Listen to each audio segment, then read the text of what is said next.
तो गाईज आम्ही निघालोय आता गावावरून. आता आम्ही मोकळा स्लो काढायचा आम्ही चाललोय गया जंक्शन.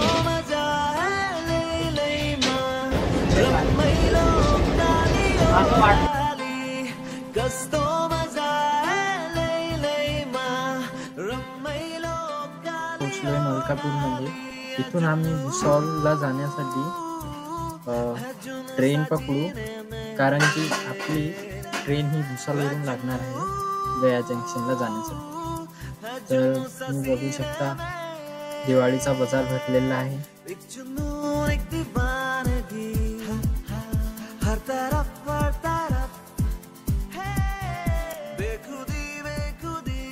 तर मित्रांनो, आपण आलो रेल्वे स्टेशनवर आणि आले की आपल्याला डायरेक्ट ट्रेन लागली. त्याला म्हणतात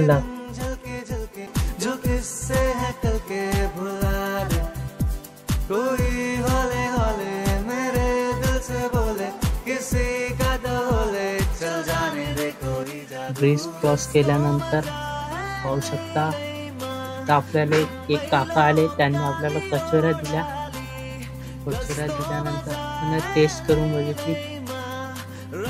हा ठीक होता. त्यानंतर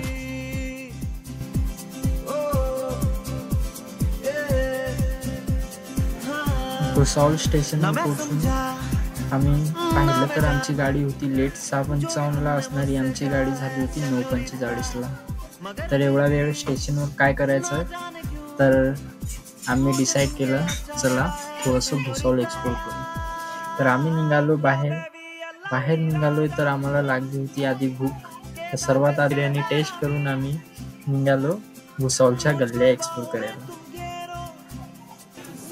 तर ह्या गल्ल्या एक्सप्लोर करताना आम्हाला असं दिसलं की सर्वजण दिवाळी साजरी करत आहे आणि आम्ही दोघे आमचं घर सोडून ट्रिपला जाण्याचा प्लॅन केलाय. तर आम्हाला थोडंसं वेगळं वाटलं आणि आम्हाला असं वाटलंय की आपण पण आपल्या घरी जाऊ आणि दिवाळी साजरी करा, कारण की आम्ही दोघे पण गावामध्ये राहत नसतो, कारण की शिकण्यासाठी आम्ही पण दूर गावी गेलेलो आहे.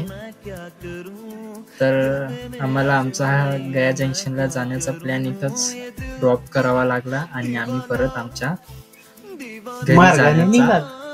गया जंक्शनला जाण्यासाठी आम्ही बघू डिसेंबर महिन्यामध्ये लगेच ट्रिप पुन्हा आपला नेक्स्ट प्लॅन करू आणि आमचा गया जंक्शनचा ब्लॉग लवकरच लवकर तुम्हाला बघायला भेटणार. त्यानंतर आम्हाला खूप रात्र झाल्यानंतर रातचे 1:15 वाजले. तिथं आम्ही हॉटेलवर बसलेलो. ते पण नाईटला फुल चालते आणि ते राजूर येथे आहे. तर कोण रात्रीचं आपल्याला कोणी घ्यायला येऊ शकत नाही आणि रिक्षा गाडी वगैरे कोणी नसते.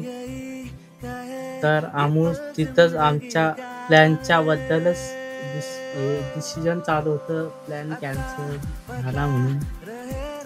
तर आम्ही स्वतःवर हसत होतो. तर आम्ही वाजले 1:15 झाल्यानंतर चहा वगैरे घेऊन रात्र इथंच काढली.